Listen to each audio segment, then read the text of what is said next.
Saúde e Bem-Estar, uma produção radiodifusora de Assis e Elo Comunica.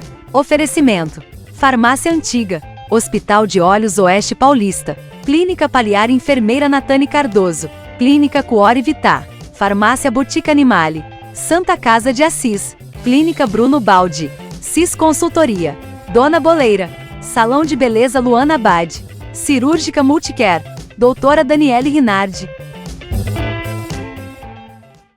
Boa tarde para vocês que nos acompanham pela Difusora FM 102.7, pelas nossas redes sociais. Começa agora mais um programa Mara, voltado para a saúde e bem-estar. E eu, Mara Alzec, estou com vocês todas as terças e quintas às 14 horas, com reprise às 22 horas. Envia seu WhatsApp para a gente, 18 99 772 6810. Participe, manda sua sugestão, qual o assunto que você quer ouvir aqui sobre saúde. E no programa de hoje teremos uma entrevista com a médica psiquiatra, doutora Mari Santos. Nós vamos falar sobre transtorno de personalidade. Também dica de saúde com a farmacêutica Marisley Marchetti, da Farmácia Antiga, e ozonoterapia com a enfermeira Natane Cardoso, da Clínica Paliar. Então, se eu fosse você, não saía daí. Você está assistindo e ouvindo o programa Mara. A nossa primeira participação de hoje é com a farmacêutica da Farmácia Antiga, Marisley Marchetti. Vamos acompanhar a dica dela de hoje. Dicas de saúde e bem-estar no programa Mara.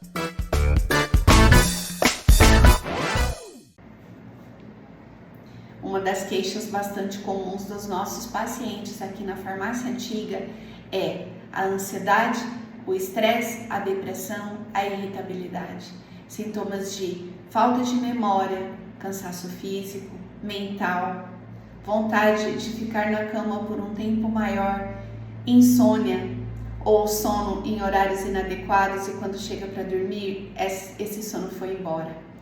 Esses sintomas são sintomas que, lógico, quando a gente muda um ciclo, como aconteceu em 2024, a gente imagina que 2025 vai ser diferente. E pode ser. Eu quero apresentar para você hoje a Rhodiola rósea. A Rhodiola rósea é um fitoterápico adaptógeno. Essa categoria de adaptógeno significa que você vai conseguir se adaptar a situações de estresse com menos danos. Você vai se adaptar a situações de estresse tendo uma melhor forma de gerenciar essas questões que envolvem suas emoções. A Rhodiola rósea é um ativo que pode ser usado por crianças acima de 12 anos, por adultos, não pode ser usado por mulheres grávidas e ela vai melhorar esse cansaço físico, permitindo que você tenha mais energia, mais foco, uma memória mais ativa, se adaptando melhor a essa rotina estressante que todos nós vivemos de uma forma ou de outra no dia a dia. A Rhodiola rósea, ela é um fitoterápico que melhora os neurotransmissores, como a serotonina, a dopamina. Ela vai fazer o seu corpo, então, ter uma resposta muito bacana a essas situações desagradáveis que são oriundas do estresse e da ansiedade. Cogite sempre procurar um profissional da área da saúde para tratar as suas emoções. Não se negligencie. E se você quiser ajuda com algum adaptógeno ou com algum fitoterápico, entre em contato com o time da Farmácia Antiga. Nós estamos aqui para atender você da melhor forma possível. Hoje o nosso bate-papo foi sobre Rhodiola rósea, um adaptógeno para situações de estresse. Mas você tendo outras dúvidas, o meu time está aqui prontinho para te atender da melhor forma que você merece. A Farmácia Antiga tem 2 unidades em Assis, uma na Siqueira Campos, número 390, outra na Otto Ribeiro, número 741, no Jardim Europa. E conte conosco para cuidar da sua saúde e bem-estar.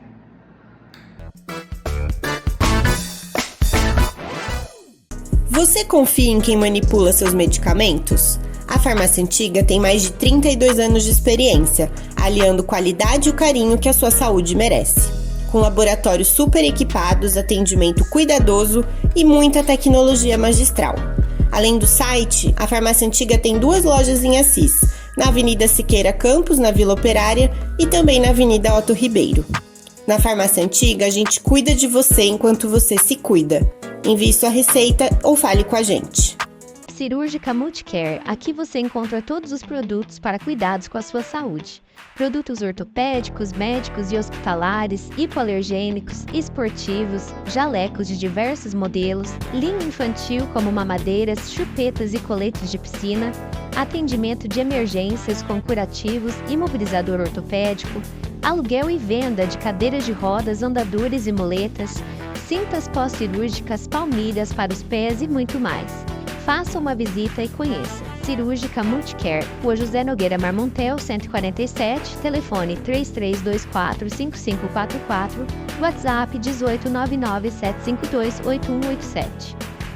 Clínica Paliar, com o propósito de cuidar de pessoas que entenderam que saúde vai além da ausência de doenças. A enfermeira Natane Cardoso utiliza a ozonioterapia para melhorar a imunidade, tratar dores crônicas como coluna, articular e muscular, feridas de difícil cicatrização e infecções de repetição como sinusite. Faça uma visita e conheça mais essa terapia integrativa para reequilibrar o seu organismo. Clínica Paliar, Rua Orozimbo Leão de Carvalho, número 11, no Centro, Assis. Telefone 18 99657 7802. Saúde, bem-estar e entrevistas que irão mudar o seu dia a dia. Você está assistindo e ouvindo o programa Mara. E no próximo bloco teremos em nossos estúdios a psiquiatra, a doutora Maris Santos, que vai falar sobre transtorno de personalidade. Não saia daí. Na Santa Casa de Assis, cuidamos de você e da sua família com excelência e dedicação. Contamos com atendimento cardiológico de ponta, diagnóstico por imagem, UTI móvel e um centro cirúrgico de referência. Conheça o nosso novo prédio, que abriga o Centro de Especialidades e a Unidade Europa para atendimento de convênios e particulares. Nossas acomodações são confortáveis e modernas e oferecemos uma maternidade acolhedora. Estamos prontos para te atender 24 horas por dia no pronto atendimento.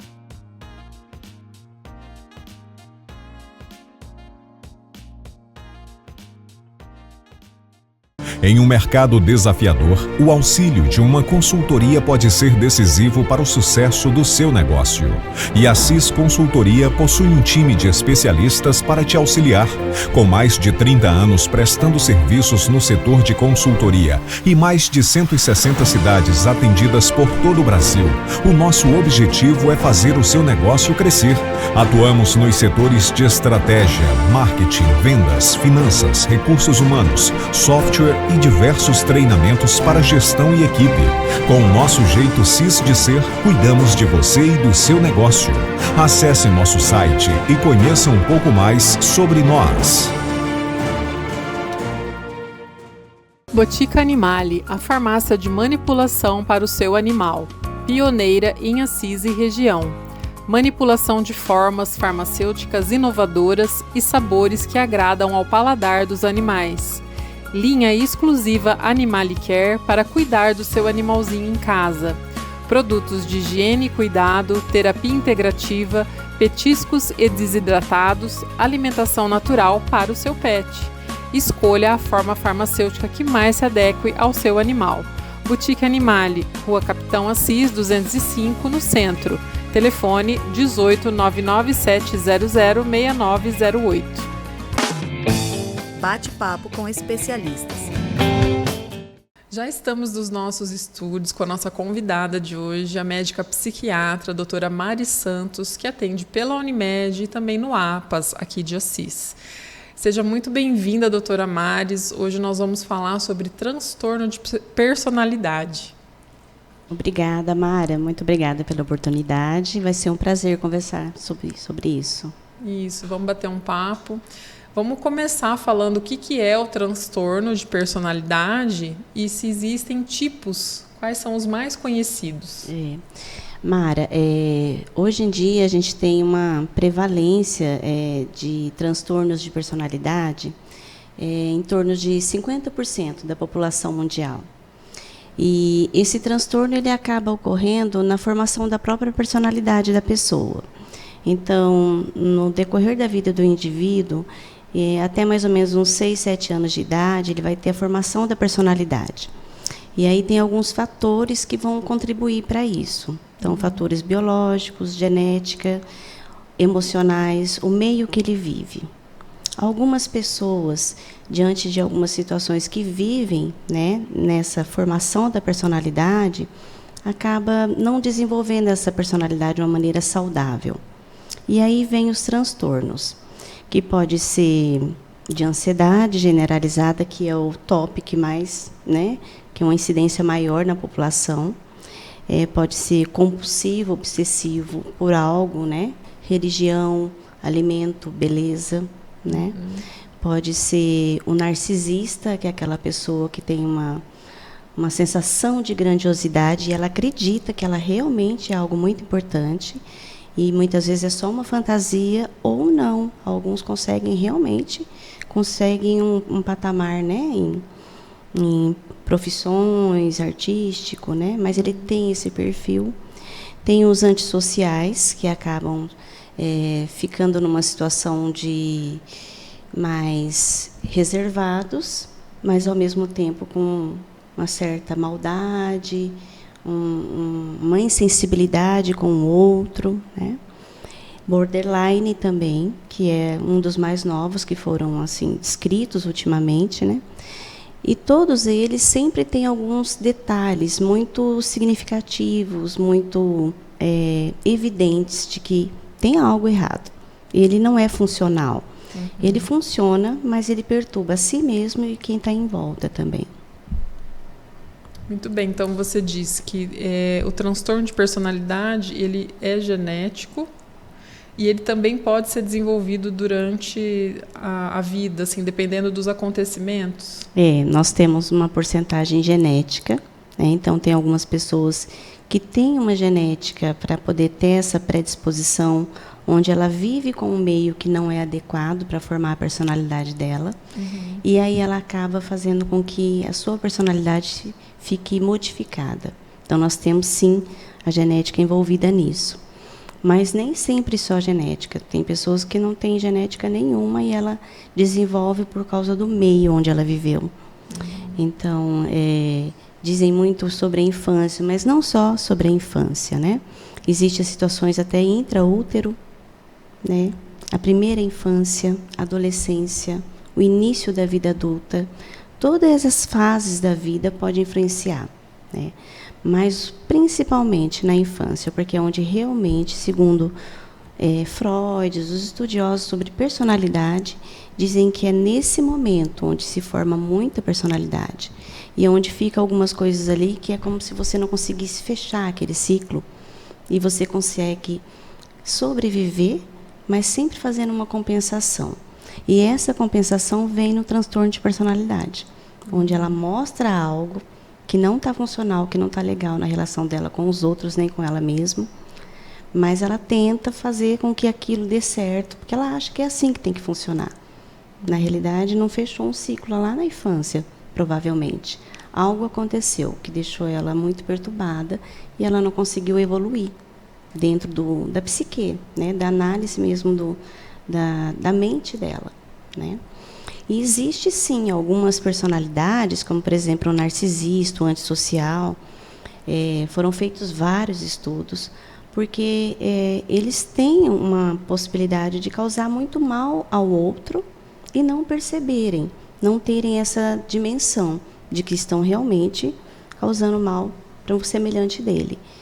E existe uma parte do nosso cérebro que chama amígdala, e ela é muito responsável por essa sensação de você entender que aquilo não está certo, com o outro está errado, né? Você está sendo injusto, você não gostaria que fizesse o mesmo com você.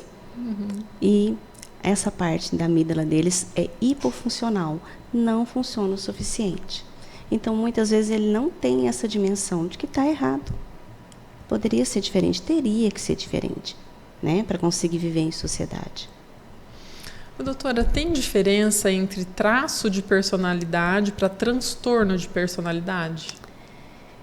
Tem sim. Geralmente o traço é quando a pessoa, ela no perfil da vida dela, no decorrer da vida dela, ela passa por algumas situações onde ela começa a apresentar alguns traços de mudança de personalidade. Geralmente isso é muito observado no meio familiar ou no convívio onde as pessoas trabalham, onde acaba passando mais tempo juntos. E percebe-se que aquela pessoa, por exemplo, que não tinha aquele costume, aquela atitude, começa a mudar. Então, pode ser, por exemplo, uma compulsão por um período, né? Ter uma compulsão por alimentos, né? E se você for avaliar dentro da psicologia o que está acontecendo com ela, porque ela está assim, ela está prestes a fazer uma cirurgia, ou está esperando um diagnóstico muito importante de um ente querido, ou está passando por um processo de separação, ou perdeu algum ente querido, né? Pode ser também dentro da religião, onde a pessoa ela começa a ficar muito obcecada por assuntos espirituais e começa a buscar várias religiões e quer fazer contato com o além. E você vai investigar, conversar com a pessoa, ela perdeu um ente querido e ela quer entender melhor essa espiritualidade, ela quer conversar. Então, aí ela está tendo um traço na mudança da personalidade. Depois ela volta, passa por essa fase e volta sem ter essa compulsão, essa obsessão por algo. Ela teve um traço, ela passou por esse período, né? Teve essas atitudes, mas depois seguiu tranquilamente. Então, a gente pensa, foi trabalhado isso psicologicamente. Ou ela passou por um tratamento, ou o próprio tempo, leitura, conselhos, autoanálise, ela foi entendendo que não era por aí. Só que também pode não mudar. Aí vem o distúrbio da personalidade. É isso que eu ia perguntar. Ela pode ser transformada, então, no transtorno? Pode. Ela começar com os traços, uma certa mudança e continuar. A gente fala que não desvira a chavinha, continua. Né? E aí, se for, por exemplo, na obsessão e na compulsão, a tendência é aumentar cada vez mais. Porque aí ela faz um sistema de recompensa. Existe um sistema nosso que chama Akumbis, e ele é recompensa. Toda vez que a pessoa ela, faz algo que ela se sente muito bem, se é na obsessão ou na compulsão, esse sistema ele dá uma gratificação, uma sensação de bem-estar.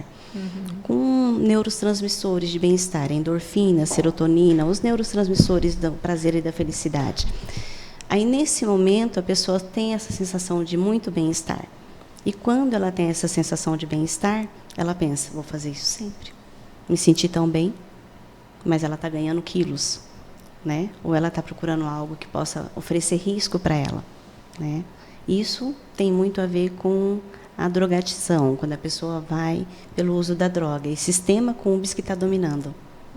Ativa ele o tempo todo. É ele que domina, é ele que vai lá e usa, sabe? E aí a pessoa faz essa recompensa, ela se sente bem. Doutora, como que se chega a um diagnóstico?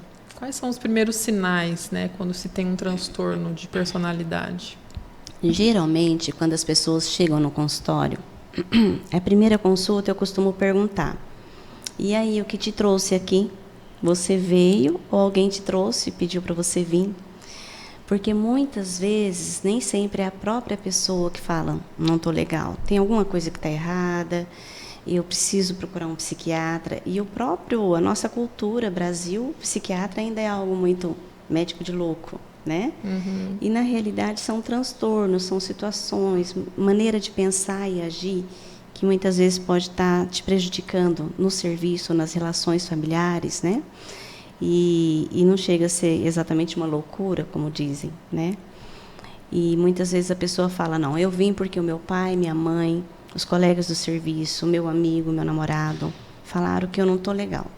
E você acha que você está legal? É muito importante. Porque se a pessoa ela achar que realmente tem que mudar, metade do tratamento está pronto. Ela está consciente que não está legal, precisa mudar algo. Está interferindo na vida dela, né? E aí, para a gente fazer o diagnóstico, eu vou conversando e a pessoa vai me falando. É como se eu estivesse vendo, Mara, um livro, sabe? Aquele livro que a gente tem lá, os manuais de psiquiatria. A pessoa vai falando, é como que ela fosse elencando assim, critérios de diagnóstico, né? Então, nós temos livros e temos manuais da psiquiatria, onde nos deixa assim, olha, os pacientes que chegam falando tais critérios, ele está dentro da personalidade generalizada, ou ele está dentro da personalidade compulsiva, obsessiva, ele é um narcisista ou um antissocial, né? Ou um borderline. Ele vai mostrando isso, né? Na maneira como ele vai citando o que acontece no dia a dia, onde ele sente que as pessoas que estão em volta dão um toque para ele, não está legal isso, você não está bem. Muitas vezes fala isso, né? Ou ele mesmo começa a se sentir muito mal. Na maioria, faz uma virada para depressão. Sempre antecede, sempre. Esses transtornos vai caminhar para a depressão, Mara, porque as pessoas elas acabam sofrendo no ambiente de trabalho, no ambiente familiar, perda de relacionamentos, com muita dificuldade em relacionamentos, né? E aí ela vai ficando sozinha, triste, se achando incompreendida. É as pessoas que não me entendem, né? Porque ela está fazendo um mecanismo de defesa, ela acha que tem que ser assim para funcionar, para dar certo. Mas, ao mesmo tempo, ela está se prejudicando e prejudicando o outro.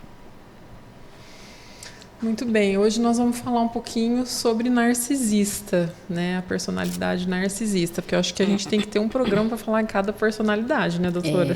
Se a gente for pensar realmente, um programa para cada uma, porque são muitos detalhes, né? Sim. São muitas situações diferentes de cada personalidade, de cada pessoa que apresenta, né? A gente deu uma introdução para falar sobre, né, esse transtorno, mas para a gente entrar mesmo na personalidade narcisista. Sim. Eu queria te perguntar, né, quais são os sintomas que são apresentados no caso do narcisista? O narcisista, ele, quando a gente estuda sobre, né, os distúrbios de personalidade, existem grupos. Então, ele entra no cluster B, nós chamamos cluster B porque é onde tem os narcisistas, os borderlines, os antissociais, histriônicos. Todos eles apresentam algumas coisas semelhantes, por isso que ficam em grupos juntos. Mas o narcisista em si, ele sempre vai ter uma sensação de grandiosidade, né? Então, é aquela pessoa que tudo dela é melhor, né? Ela tem uma autoestima ela se mostra com uma autoestima muito elevada, geralmente, né? Tem até fantasias, muitas vezes é a fantasia dela de que ela realmente é muito importante. E, às vezes, nem é uma pessoa comum, mas dentro dela ela se acha muito importante e se sente muito, muito mal, muito incompreendida, frustrada mesmo, quando ela sente que ela não está sendo valorizada da maneira como ela acha que merece ser, né? E o que leva a pessoa, né, a se sentir desse jeito, né, agir dessa forma? Quando você faz estudos da maioria que tem essas personalidades narcisistas, eles sofreram na infância, muitas vezes, perdas, né, de um dos que era um ente querido, né? Ou essa perda foi por separação por morte, ou separação conjugal, ou mesmo negligência dos cuidados. Às vezes eram os pais que eram negligenciadores, né? E essa pessoa ficava ali sem esse autocuidado, sem essa atenção. E, por um mecanismo de defesa, ela faz isso. Quando ela cresce, ela acha que ela é uma pessoa realmente de muito valor, tem essa grandiosidade, e ela sempre vai ver o outro, que ela percebe que quando ela já é adulta, ela consegue manipular para não passar mais por aquilo. Então, o que ela faz? Ela vê a pessoa, a gente chama self-objeto. O eu dela, o outro sempre vai ser um objeto. Então, você vai me servir, você tem que me ajudar, você tem que sempre me valorizar, eu não aceito menos. Porque o menos ela já teve. Ela não consegue aceitar. Que interessante isso, né? As pessoas acho que não param para pensar, né? Não. Quer dizer, ela teve uma... Foi negligenciada, perdeu pessoas que eram ou se sentiu abandonada, vamos dizer assim? Exatamente, abandonada. E esse abandono pode ter sido por acaso mesmo da vida, do destino, Sim. ou negligência mesmo dos pais. Tem muitos pais que são negligentes, né? Eles não percebem, esses pais também não chegam a ter a dimensão de que aquela maneira como ele está agindo e criando vai causar, né, um dano maior do que a própria negligência. Porque sempre tem alguém que está cuidando, está ajudando, mas o pai, a mãe, ou aquele responsável, ele deixa de fazer, né? E esse ser humano, ele cresce assim, né? E o que a gente pode falar para esses pais, doutor, antes da gente passar para o segundo passo da entrevista? O que a gente tem que falar para esses pais que estão com filhos, né, numa idade assim, criança mesmo, ou pré-adolescente? Desde criança, pré-adolescente, né? Geralmente esses pais, eles estão cuidando, mas eles estão cuidando de uma maneira onde o filho acaba ficando muito com ele mesmo, né? Hoje nós temos os filhos do quarto, né? Temos assim uma imensidão de jovens, né? E não são só adolescentes, eles já estão com 4, 5, 6 aninhos só no quarto, né? E muitas vezes é aquela assim, ó, tem um pacotinho de bolacha lá na cozinha, tem um suco na geladeira, e a criança passa o dia, chega à noite, tá na hora de dormir, os pais vão dormir, não vê se a criança foi dormir mesmo, 4 horas da manhã, ele está conversando, sabe-se lá com quem, né? E aí ele está tendo toda uma situação onde ele está realmente vivendo sozinho, ele está vivendo na rede social, né? Mas tem aquela negligência mesmo do carinho, do afeto, da atenção, né? Do olhar no olho, do eu te amo, de você é importante para mim, né? Então, todas essas situações aí, além do afeto, né, do cuidado mesmo em si. Por mais que os pais queiram dar autonomia, né, para esse filho, para ele não ficar dependente, tem que existir um equilíbrio. Tem. Esse equilíbrio é interessante, que quando eu levei a minha filha, minha primeira filha, no pediatra, Dr. Ézio, e eu cheguei lá, eu estava muito encanada, eu estava muito assim, será que eu sou uma boa mãe? Que eu estou preocupada, eu não sei mais se eu sou uma boa mãe, porque parece que às vezes eu esqueço algumas coisas, tal. Mãe de primeira viagem, ele falou, olha, a boa mãe tem que ser equilibrada. Se você for extrema, cuidadosa em extremo, ficar obcecada, vai ver se está respirando, não dorme, isso aí não é legal, porque você vai, né, proteger demais essa criança, vai crescer um adulto dependente o tempo todo, e quando você vê, você está ali com um adulto que não consegue fazer nada. Ele depende muito de você, você fez isso. E, ao mesmo tempo, você tem que ser uma mãe cuidadosa. Então, você tem que ter um equilíbrio, né? É esse equilíbrio, até hoje, eu levo para a vida, eu penso. Você tem que cuidar, mas, ao mesmo tempo, em alguns momentos, você tem que falar, vai lá, você tem que fazer, você é capaz, né? É esse equilíbrio, mas é o cuidado, é o amor. Eu acho que a partir do momento que tiver o amor, você vai conseguir avaliar se está exagerado ou não, né? Mas aquilo que foi, não tem jeito, forma a personalidade. E no narcisista, às vezes as pessoas pensam assim, não, mas então a autoestima dele é exagerada o tempo todo, né? Na realidade, ele está fazendo um mecanismo de defesa, porque ele acha que realmente ele não tem tanta validade assim, muitas vezes. E aí ele fica o tempo todo, não, agora eu tenho que me valorizar. Alguém tem que me enxergar, e alguém tem que ver o tanto que eu sou bom, e eu tenho que ser bom. Alguns narcisistas, eles realmente conseguem ser grandes executivos, né, artistas, políticos, né? Então, e muito destacados. Por quê? Porque eles conseguem fazer com que isso se vire profissionalmente de uma forma muito positiva. Mas temos também os narcisistas que a gente chama pele grossa. Pele grossa é aquele cara que ele causa mal para muitas pessoas com a atitude dele. E ele está totalmente sem empatia, insensível e até arrogante. Então, ele não vê isso, né? Então, nós temos o risco desses narcisistas, onde eles são maléficos, malvados. Então, existem tipos de narcisistas. Existe. Tem o pele fina. O pele fina é aquele que ele está no dia a dia convivendo com as pessoas. Ele tem esse perfil narcisista. Ele age de uma forma tipo assim, não, o gerente, quando eu chego lá no banco, o gerente já vem correndo atrás de mim. porque para me oferecer isso, isso e aquilo. Comprei o carro, meu carro é o melhor, né? Ah, não, meu salário sempre é melhor do que todo mundo da empresa. Eu sou o melhor funcionário desse lugar. Então, ele tem esse perfil e as pessoas convivem e falam assim, essa pessoa se acha. Né? É aquela pessoa que se acha o tempo todo. Mas ele não é maléfico, ele não acaba causando danos, ele não é agressivo. E aí ele... Mas ele pode se tornar, se não tratar? Pode. É possível. É possível que tenha uma progressão. Ele vai mudando. Né? É possível, sim. Né? E já tem aquele que ele já é maléfico mesmo. Ele já vem causando, ele já vem com esse propósito. É aquelas pessoas, desculpa, que a gente vê como se fosse personagem de novela. Causa o mal, faz tramóias, né? Usa as pessoas, então elas se relacionam, elas começam uma relação já pensando o que eu vou ganhar com isso. Porque, na realidade, os relacionamentos são pessoas, objetos. O self e o objeto. Ele sempre acha que eu preciso de alguém para fazer algo para mim. Então essa pessoa, eu vou fazer agradar bastante ela.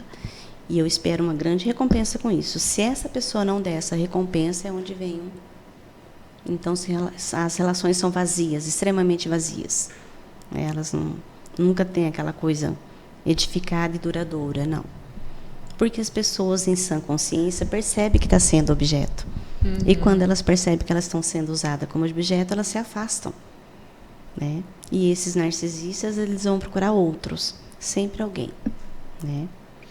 Doutora, tem como prevenir isso? Por exemplo, se os pais eles têm essa ideia de que o filho já está tendo um comportamento, de já procurar uma ajuda médica para poder evitar que isso se transforme num transtorno e lá na frente seja mais difícil de ser curado? Sim, se os pais perceberem, alguém da família perceberem que essa pessoa está caminhando para isso, o ideal seria que ela passasse realmente por uma avaliação da psiquiatria, né?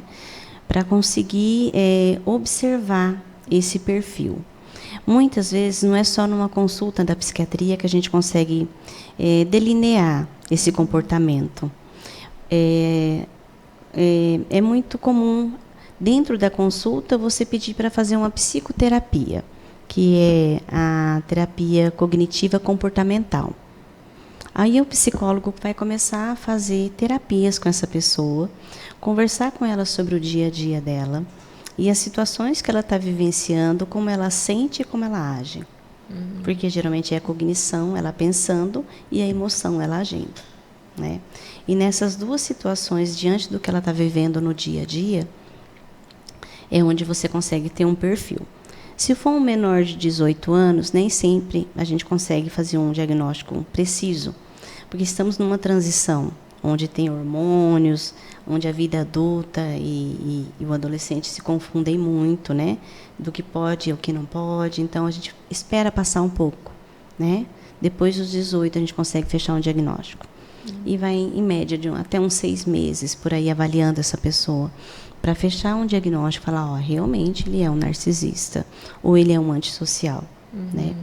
Diferente da ansiedade generalizada, que ela já é uma ansiedade mais expressiva no dia a dia, né? A pessoa tem crises de ansiedade diante de algumas situações, né? Então, a gente já consegue fazer o diagnóstico e tratar precisamente. Mas esses perfis têm que ser estudados e avaliados, geralmente junto com um psicólogo. E no caso do tratamento para o narcisista, é medicamentoso? Se ele for uma pessoa onde ele já está entrando numa ansiedade e depressão, medicamentoso. Se ele ainda não tiver essa ansiedade e depressão junto, muitas vezes é a terapia. Porque ele está sempre usando mecanismos de defesa para ele conseguir sobreviver a uma dor que ele teve muito grande no passado. E aí é onde entra o trabalho, né, da terapia, para estar conversando e fazer ele entender que ele está fazendo uma projeção. Ele usa muito mecanismo de projeção. Que ele está projetando situações onde ele viveu, tentando fazer com que as pessoas sempre façam diferente do que foi feito para ele. Que ele seja supervalorizado, cuidado, mimado, porque ele é belo, maravilhoso, ele merece o melhor. Na realidade, todos nós temos um pouquinho esse perfil. né, narcisista, esse traço. Eu acho que isso né? não tem a ver com aquela questão do amor próprio, né? De querer se valorizar. É diferente. Isso. Nós temos a própria criança, ela tem um lado narcisista, né? Ela tem um perfil onde ela é narcisista, onde ela acha que todo mundo na casa tem que fazer o que ela quer, ela chora porque ela sabe que todo mundo vai correr fazer alguma coisa, ela faz isso, mas isso ainda é uma coisa normal, né? Do desenvolvimento da personalidade dela. O adolescente também tem esse perfil. Chega um momento que ele fica assim todo narciso, né? Se achando, porque ele é belo realmente, está se transformando, o corpinho está desenvolvendo, todo mundo elogia, então ele fica com aquele perfil narciso, né? E nós também, em alguns momentos, temos esse perfil, que é onde a gente está se sentindo bem, mas isso é saudável. O problema é quando não é saudável. É quando você percebe que a pessoa está usando os outros para conseguir melhora para o ganho dele, né? Melhora para o sentimento dele, né? Onde ele acha que o tempo todo ele tem que ser elogiado, tem que ser chamada, ele tem que ser o centro das atenções. Então, nas relações, né, geralmente afetivas, são muito, muito difíceis, porque ele quer 100% de atenção o tempo todo, né? E só que ele não oferece isso. Então, sempre tem que ter uma recompensa para ambos, mas ele não oferece. Ele sempre só quer toda a atenção, ele quer todo o cuidado, ele quer ser elogiado, mas ele não elogia, ele não dá atenção, porque o outro não importa. Zero empatia. Então, grandiosidade, falta de empatia, né? E insensibilidade. Então, quando ele é casca grossa, ele é insensível, ele faz isso, ele manipula, consegue o que quer conseguir, passa por cima e segue para o próximo, né? Aí já é o maléfico, é aquele malvado mesmo. Qual que é o ponto fraco do narcisista? O ponto fraco dele é quando ele percebe que ele não é o centro das atenções. É quando a pessoa, ela chega e não se importa com ele. O desprezo. Você desprezou, faz de conta que ele não é nada, pronto, acabou. Ali ele fica muito mal e agressivo, termina as relações, né, briga, agride, porque ele não aceita, ele já passou por isso. Ele decidiu que quando adulto ele não passa mais por isso. Ele não aceita ser contrariado, rejeitado. Contrariado, rejeita. Rejeição nunca, né? Porque isso ele já vem, já traz isso, né, com ele. E acomete mais homens ou mulheres? 75%, 70% homens. Interessante, né? Mais homens, né? Olha que coisa. É mais homens. Né? Não tem, assim, uma justificativa para isso? Não tem. Assim como o borderline, 70% mulheres. Né? Não tem. Ainda não se tem. Relação com isso. Não tem. E acho que por isso que existem muitos casos de feminicídio, né, doutora? Porque os homens que são narcisistas acabam indo para esse lado da agressão e não concordam em ser rejeitados, né? Geralmente chegam no limite ali, né? Geralmente eles têm certeza que eles têm uma relação onde ele é o centro das atenções, né? E ele merece toda essa atenção, tem muito medo do desprezo, e aí ele sabe que se a parceira, por exemplo, estiver dando atenção para alguém, esse desprezo pode vir. E ele deixa de ser o centro das atenções, né? E aí Ou fica ela também não pode aparecer mais que ele. Não, nunca. Sempre dentro de uma relação narcisista, para a pessoa estar vivendo com o narcisista, ela também já não tem um funcionamento legal, né? A gente fala assim que as emoções dela também são complicadas. Se você for analisar e tratar uma pessoa que convive com o narcisista, ela também tem algum problema. Geralmente uma baixa autoestima, né? Ou uma depressão até leve, né? Alguma coisa ela já tem para ela se sujeitar a viver com uma pessoa que sempre está se achando melhor e menospreza o outro, porque o narciso, ele não só se acha, né, na situação de grandiosidade e falta de empatia, como ele também menospreza o outro. O outro tem que sempre estar inferior, porque senão não dá para ele conviver. Não dá para ele competir com alguém maior que ele. Então, ele tem que, se não for, ele vai rebaixar esse outro sempre, né? Essa segunda pessoa para viver nessa condição é muito difícil, né? Então, onde vem esses feminicídios também? Muitas vezes o cara já é narciso, ele já tem essa postura, ele já tem essa atitude. Ele cultiva isso no dia a dia e a outra pessoa que está junto, ela vai se adequando. Ela vai entrando nessa situação de agradar. Né? Não desagradar, agradar. Ele não gosta disso. Né? Mas no começo de um relacionamento, não tem como diagnosticar antes, né? Dela perceber que ele é narcisista antes, ou ele vai se mostrando com o tempo? Geralmente, no início, já dá para perceber. Né?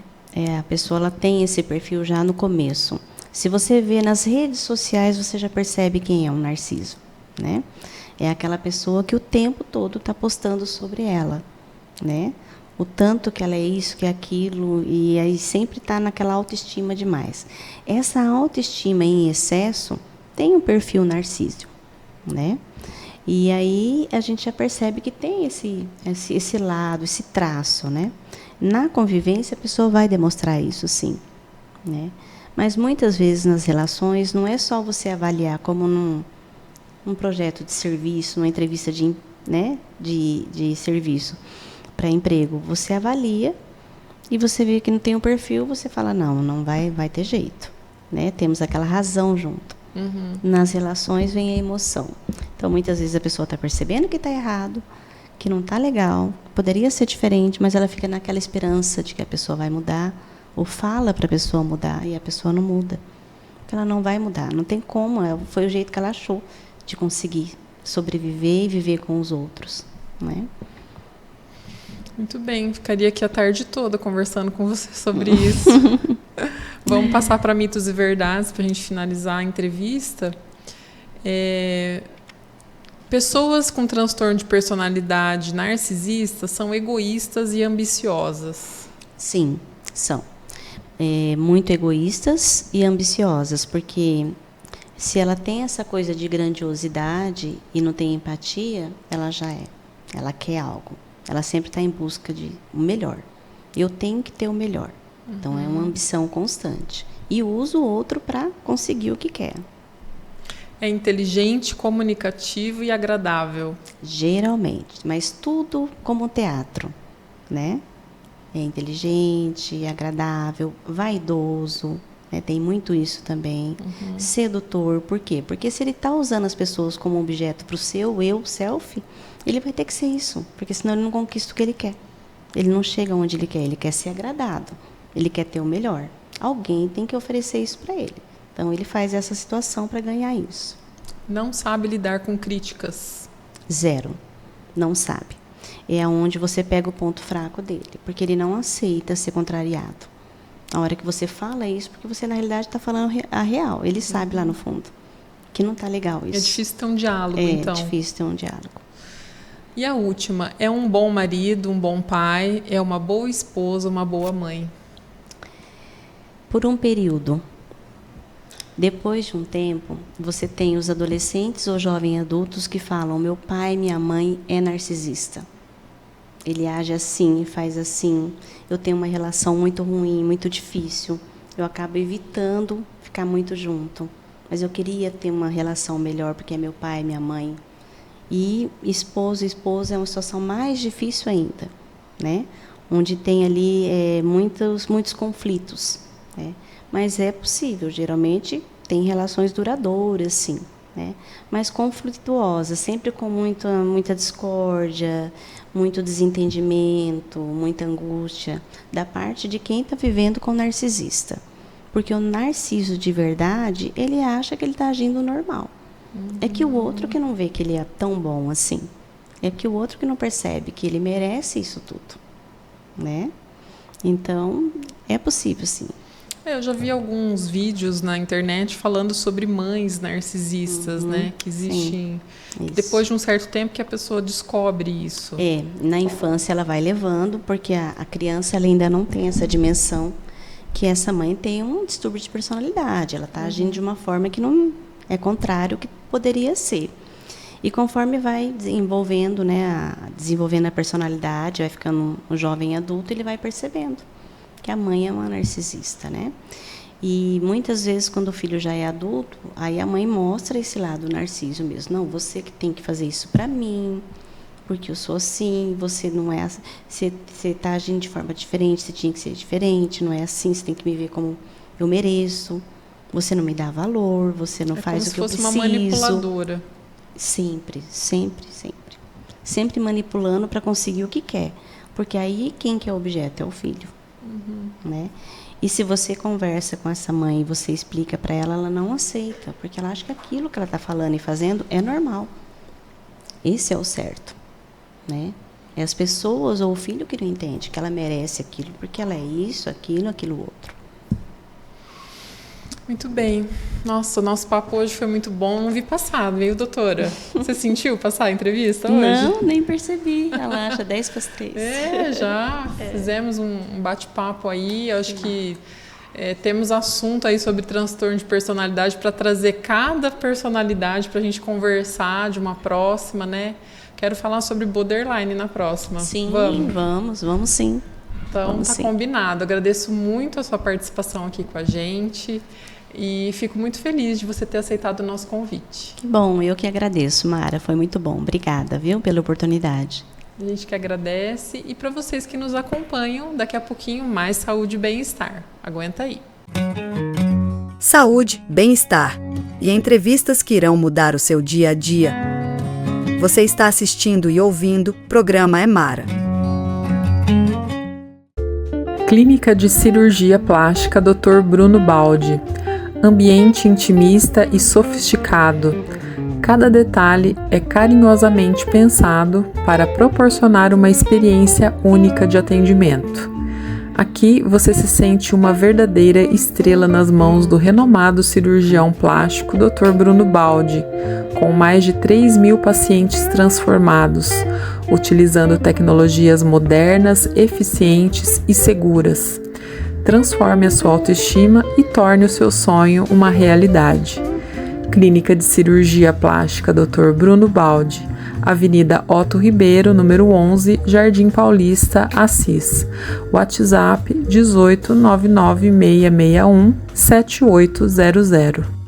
Doutora Daniele Rinardi, biomédica e especialista em hipnose clínica, especializada em práticas integrativas voltadas à promoção da saúde humana para alcançar equilíbrio e bem-estar. Atua com hipnoterapia e constelação familiar sistêmica. Oferece métodos personalizados e baseados em evidências científicas, sem vínculo com o misticismo. Doutora Daniele Rinardi atende na Clínica Essentialis, Rua Barão do Rio Branco, 528, no centro de Assis. WhatsApp 18996192353. Instituto Cuore Vitar, um olhar humanizado e individualizado ao paciente. Estrutura planejada com conforto e bem-estar. Equipamentos de última geração para prevenção e tratamento de doenças cardiovasculares. Cardiologistas Dra. Nina Azevedo Ferrari, coordenadora da UTI Coronariana de Assis e focada na saúde cardiovascular da mulher, e Dr. Bruno Ferrari, foco na hipertensão arterial e professor de cardiologia da FEMA. Leve a saúde do seu coração a sério. Atendimento também com o ortopedista Dr. Igor Sato, especialista em cirurgia do joelho, doenças degenerativas, lesões e fraturas em geral. Instituto Cuore Vitar, onde a vitória da sua saúde sempre será a nossa prioridade. Rua Santa Rosa, número 80, no centro de Assis. Telefone 18996040888. Informações institutocuorevitar.com.br. Você está assistindo e ouvindo o programa Mara. A nossa última participação de hoje é com a Natane Cardoso, da Clínica Paliar, sobre ozonioterapia. Solta aí, Helder. Dicas de saúde e bem-estar no programa Mara. Olá pessoal, meu nome é Natane Cardoso, sou enfermeira e especialista em tratamento de feridas e em ozonioterapia. Quando identificar que a sua ferida precisa de um profissional habilitado? Se você é um paciente portador de diabetes, pressão alta ou alguma outra doença de difícil controle, provavelmente você vai precisar de um profissional mais habilitado para tratar a sua ferida. Outros pacientes que, por exemplo, passaram por processos cirúrgicos e estão tendo problemas na cicatrização, como deiscência, que é o rompimento dos pontos, ou sinais de inflamação local, também são pacientes que precisam procurar ajuda. E também, claro, casos onde você tem uma ferida que se iniciou pequena, originou pequena, mas ela aí vem apresentando aumento na sua expansão e na sua profundidade. E é claro, sinais também ali de uma contaminação maior no local, como o tecido amarelado, que nós chamamos de esfacelo, ou tecido preto, que já é o tecido necrótico. Se você conhece alguém assim, encaminhe esse vídeo para essa pessoa. E o nosso programa chega ao final. Eu espero que vocês tenham gostado do nosso conteúdo de hoje. Espero também que vocês participem com a gente, enviando para a gente a sua sugestão pelo nosso WhatsApp. Vou repetir, 18 99 772 6810. Para vocês que querem acompanhar novamente a entrevista de hoje, vai ser reprisada pelo FM 102.7 às 22 horas. E também temos em áudio e vídeo disponível nas nossas redes sociais, pelo Facebook, YouTube, Instagram e Spotify da Difusora. Eu fico esperando vocês no próximo programa Mara. Até lá! Saúde e Bem-Estar, uma produção radiodifusora de Assis e Elo Comunica. Oferecimento: Farmácia Antiga, Hospital de Olhos Oeste Paulista, Clínica Paliar Enfermeira Natane Cardoso, Clínica Cuore Vitá, Farmácia Botica Animale, Santa Casa de Assis, Clínica Bruno Baldi, CIS Consultoria, Dona Boleira, Salão de Beleza Luana Abad, Cirúrgica Multicare, Doutora Daniele Rinardi,